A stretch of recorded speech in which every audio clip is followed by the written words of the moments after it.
This is the 007 Debriefings. I'm Intelligence Officer Wiz. And I'm Weapons Specialist Zero. Zero, how you doing this week? Doing all right. The project at my day job is possibly going to be done early if all the stars line up, so okay. Kind of excited for that. So how does it feel being an operative in a terrorist organization? And I know you can't tell me exactly what you're planning. Well, I guess you can't tell me the target anyway, but how does your day and day go when it comes to being in this organization? Tell me. Skulk around and not get caught. We are going to get ended up on a list, aren't we? Okay, let's go past this. So we are here to comb the files of MI6 to discuss the cinematic adventures of one James Bond. This week, Spectre. Zero. This is like the redheaded stepchild of the Craig-era Bond film. We're going to discuss why that is, because I think we both kind of feel the same way about it. Have you ever watched a film from a series that did so poorly that it made the previous iterations of those films look worse in comparison? Not with a series of movies, but there was a season of a television show that was completely ruined by this. This is going to be more on the anime side of things. So there was I want to say it was the second season of the Melancholy of Haruhi Suzumiya. There's this one theme where they get into the summer semester and they basically repeat this episode but from like different perspectives, and it's basically supposed to be kind of like a Groundhog Day sort of trope. But they go and do this thing for way too many episodes. I think it was called Hateful Eight was what this string of episodes was called, where basically it's just like the main character, Haruhi, she's essentially a god. If she does not like you, she will just make you disappear. She will just erase your existence. Basically, one of the main characters, he doesn't care. He's just like, you can make people disappear, whatever. I don't fucking give a care.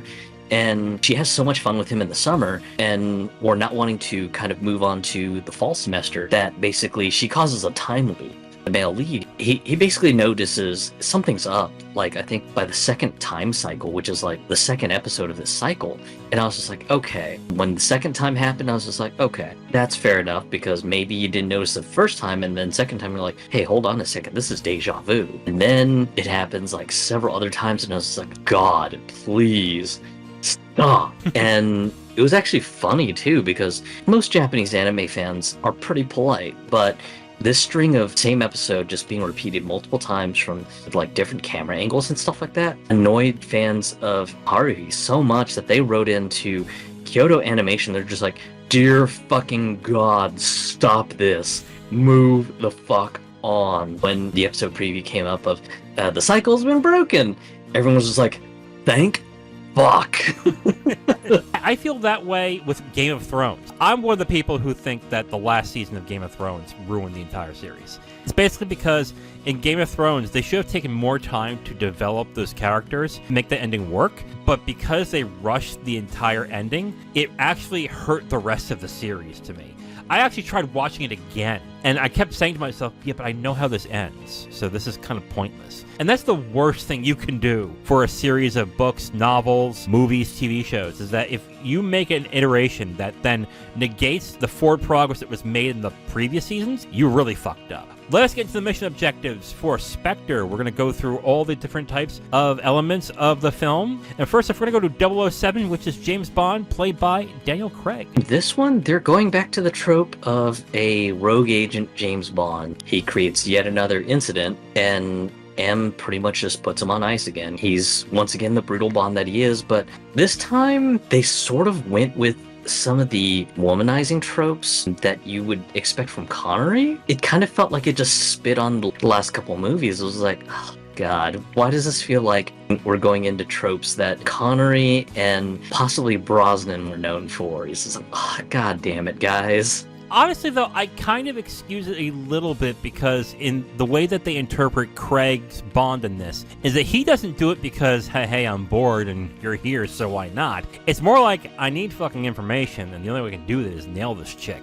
And that's what I gotta do. But I do understand where you're coming from here because they spend, I think, 2 or 3 movies saying this is not really how he operates, but he does it in case he has to. But in this movie, he kind of dives right into it with Monica Bellucci's character in this movie. So I can see why you have a bit of a problem with that. It's an okay performance, but it's definitely, in my opinion, a bit weaker than what we've seen in the last couple movies. Yeah, I think one of the big issues that I have with this version of Bond with Craig is that it seems to go back to the formula of the other 20 or so movies, which counteracts exactly what makes this Bond so special, is that they decided to take away that formula and make him to a complete character, but it seems like they're trying to retrofit him back into that formula, and I don't think it really works very well. Craig does a good job as Bond in this film, but it does seem like the writers are just going in at this point being like, all right, well, we don't have many other ideas, so let's just go back to the well and see where this goes. Again, Craig does okay with what he has, but when it compares to the other 3 films, it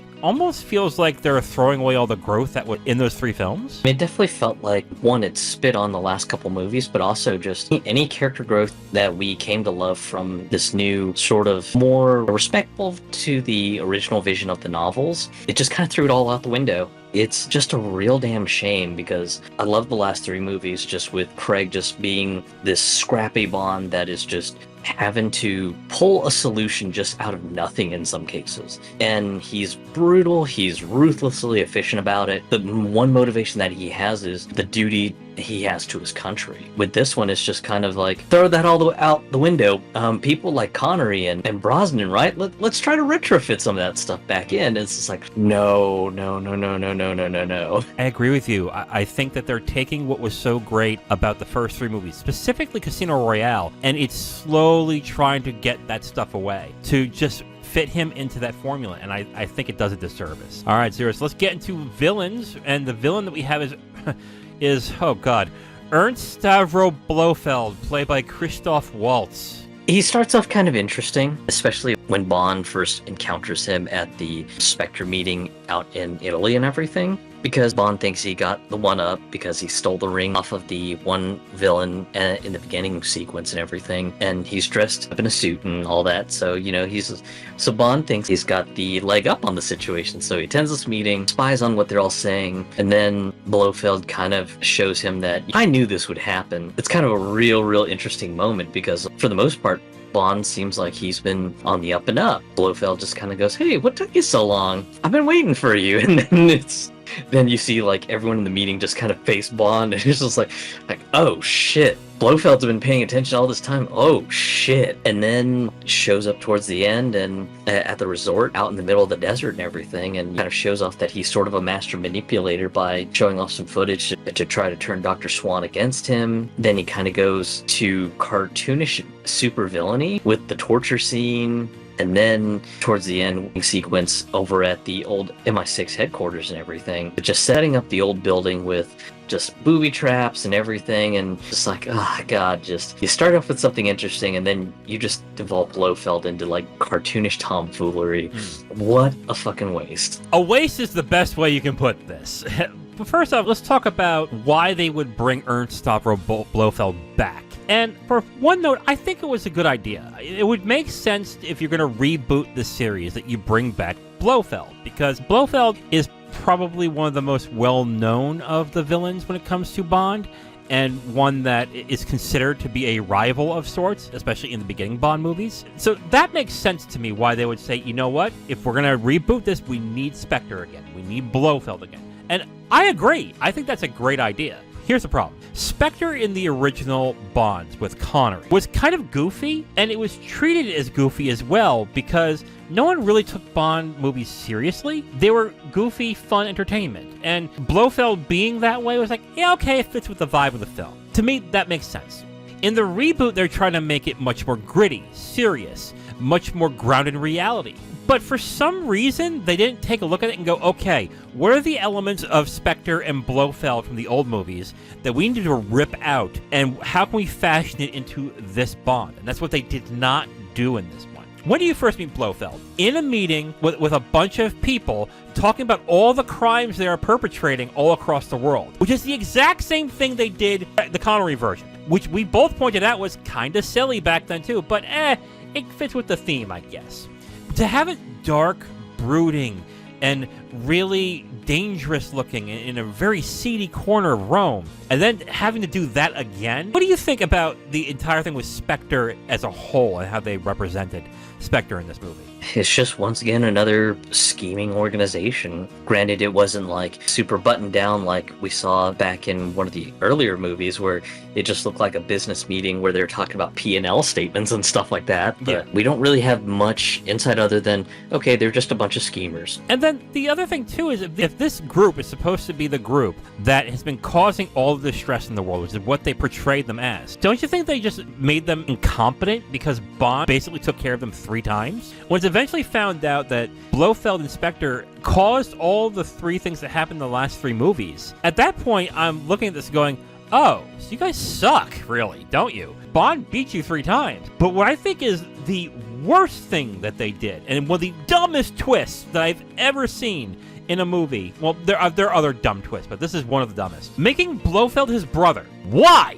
Why would you do that? Why would you make him his brother? There was literally no point to that whatsoever. Yeah, kind of playing it up as, just he's the adopted brother. It was just like, you guys just had to kind of really lean into the whole, oh, Spectre's so under your nose, you would never notice. And then to finally make the big reveal, have you forgotten who I am? I'm basically your adopted brother. And it's just like, oh, we're really leaning into that. This is so obvious you missed it because you're an idiot. Oh, God, just stop.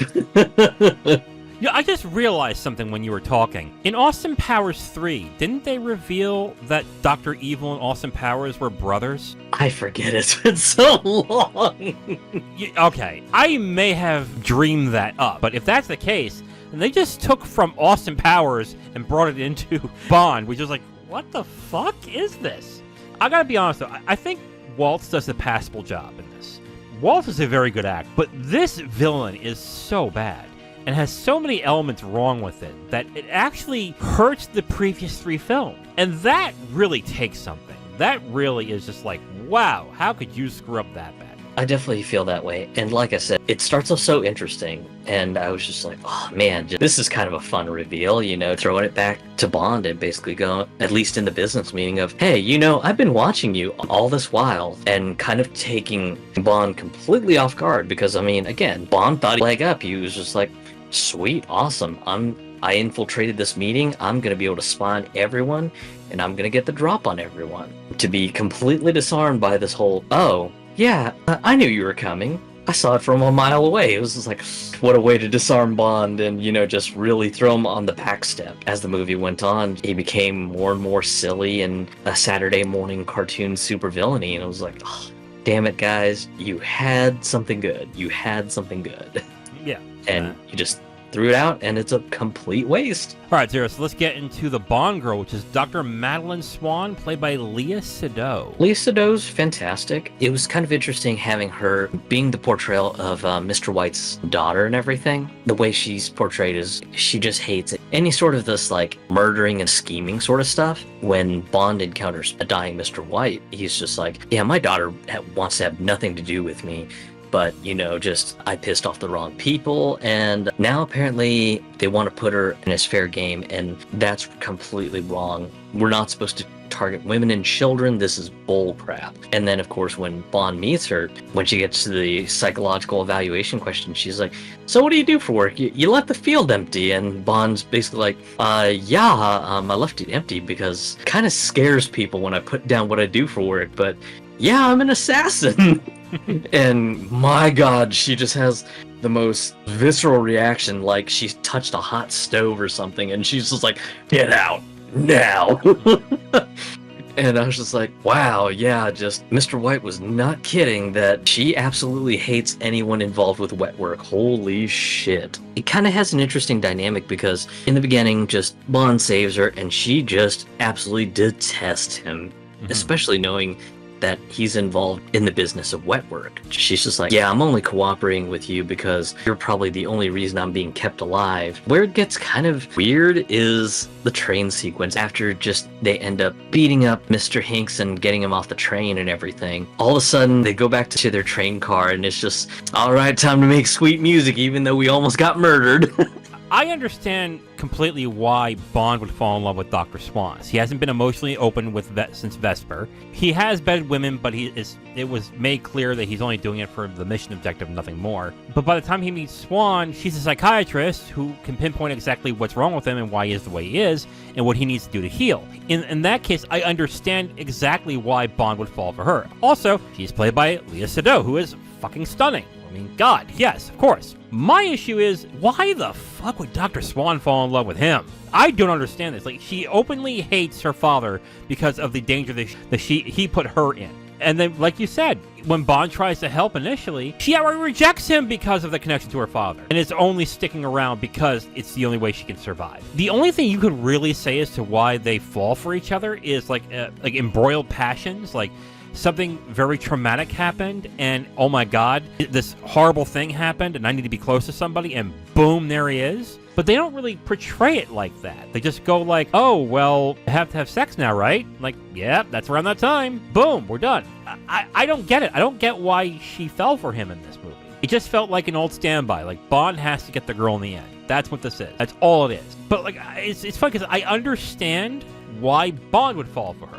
The other way around, I don't see it at all. And it just feels like it's rushed and not believable on Swan's side. I think for me, it starts off with like a potentially interesting dynamic, and then once you get to the part where just they survive almost being murdered by Mr. Hanks, and then it's suddenly, all right, sharp cut to the hotel room. They're taking each other's clothes off. They're making sweet music with each other. It's just like, I think they would probably be a little bit more psychologically exhausted, like, holy fuck, we almost got murdered.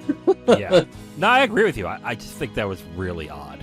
All right, so let's get into spy action. This movie has action by the spades. Mm-hmm. And don't get me wrong, I have nothing against action. I mean, action movies are fun.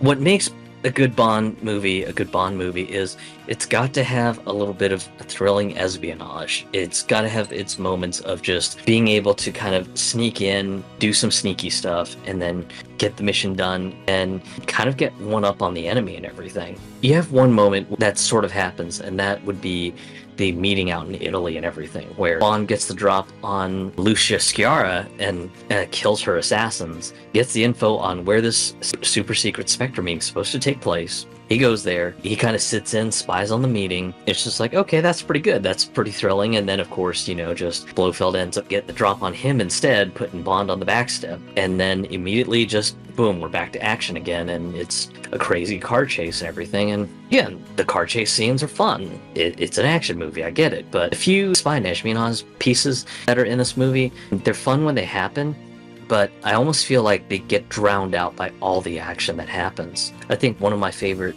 spy and espionage moments was when they get to the L'American hotel out in Tangiers. Bond is just struggling, going, I don't know what's so significant about this hotel room, just I don't frickin' get it. And then he sort of notices that, hey, there might be a hollow wall. And then the minute he breaks open the wall, there's like a treasure trove of information. I thought that was a super cool moment, because it just felt like Bond had his back to the wall, like, okay, I'm at L'American. Supposedly the data to find where Blofeld has taken up a hideout is somewhere in this hotel room, but I've smashed through every cabinet, every nook, cranny, and crevice. And then it turns out that there was a secret hollow wall, and once he smashes it open and he sees this treasure trove, it just felt like just Bond being scrappy again, and it gave me just a slight glimmer of hope of, okay, we're back to Bond being scrappy again. This is great. I have no problem with it.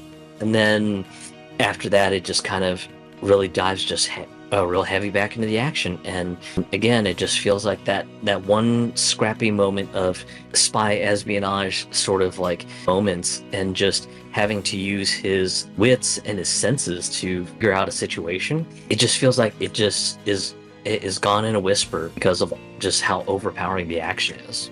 I agree with you. I think the action is really good. I think it's actually visually spectacular. It's stunning and incredibly well shot. The action, I think, is one of the best parts of the movie. But the problem I have is that there's no dramatic tension at all. Feels like in the other Bond films, again, with the formula, just feels like we're just waiting for Bond to get the upper hand. Think about the other three films that just happened. Quantum of Solace, Skyfall, and Casino Royale. What happens? Bond fails. Bond actually messes up. or he has to, like you said, he has to come up with his own solution. And it makes it more interesting and dramatic. In this one, it just feels like there isn't any emotional stakes at all in those scenes. It just feels like we're just waiting for Bond to gain the upper hand and win. And it becomes less interesting because of that. And that's kind of disappointing to me, because the action in the other 3 movies that we've had make it much more of an intense emotional reaction that you get from these scenes. So I think that's one big problem with the action scenes. Again, visually, they look great, and the set pieces are really well done. And I think the one at the beginning is the best one, but they have no emotional resonance because they don't really seem like there is anything thrilling to it. And I think a lot of it has to do with, like you said, lack of espionage, the lack of things that drive the plot forward. It just seems like it's a stop, we need an action sequence, and then the plot's next, which I don't really like it. All right, so let's get into the theme song and opening credits. The song is Writings on the Wall, written by Jimmy Napes and performed by Sam Smith. This one's actually kind of a interesting ballad-style song, and Sam Smith's performance is excellent on it. The sequence, it kind of is interesting because it has a lot of old callbacks to some of the previous movies that we had seen. There's a lot of CG that, in some cases, looks a little bit kind of corny and cheesy, in my opinion. It almost reminds me of like some of the Brosnan era stuff. It was just like, yeah, I get it. You're trying to set this up that, this is once again another continuation in the Craig saga of Bond and everything. But this could have been a little bit more tightened up. That's just kind of my thought on it. I have a confession to make. This type of music is actually something I really like. Sam Smith's soulful voice is like, oh, I love this type of music. So right there, you got me.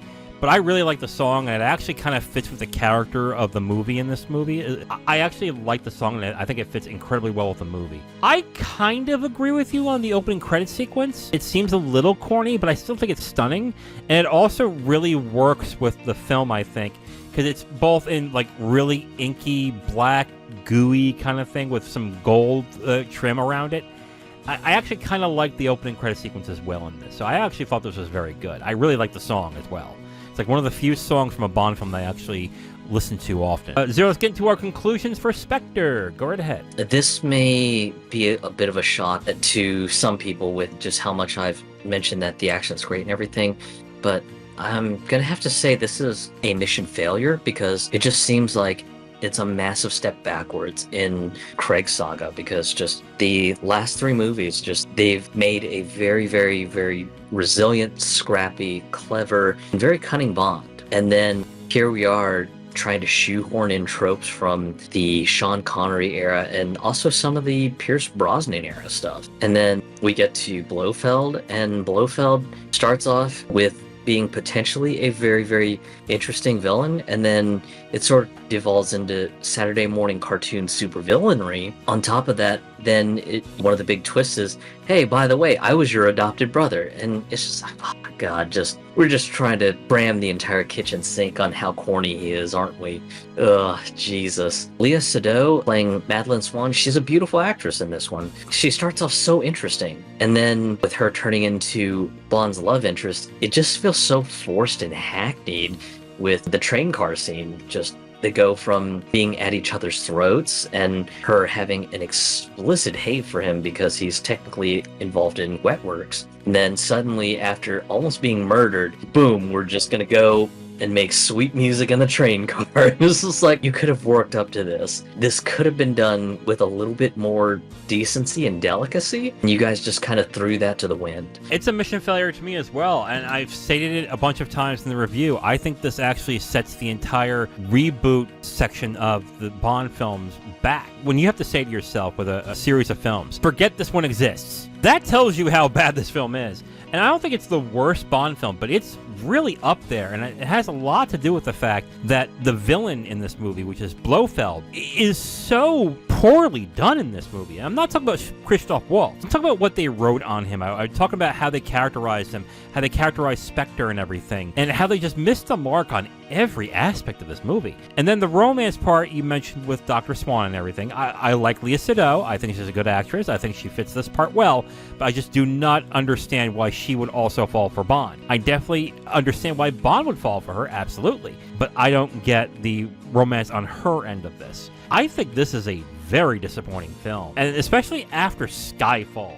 did such a great job with what they were doing in that movie. And another thing also is that they kind of go back to the well and to the formula. Instead of trying to weave certain things from the Bond that Craig did into it, it just seems like you said, they just take elements of Connery and Brosnan and just said, okay, let's just put that there, and it just doesn't work. So I'm with you. This is a complete failure for me. So mission failure for you, Zero? Yep, mission failure. Mission failure for Spectre.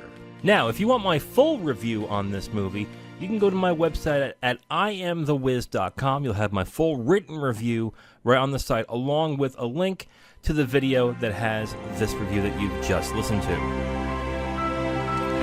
Thank you for listening to this review. If you want to know what we're reviewing in the next couple of days, you can look on the screen right now to see what's coming up next. If you like what you heard, go ahead and leave a like on this video.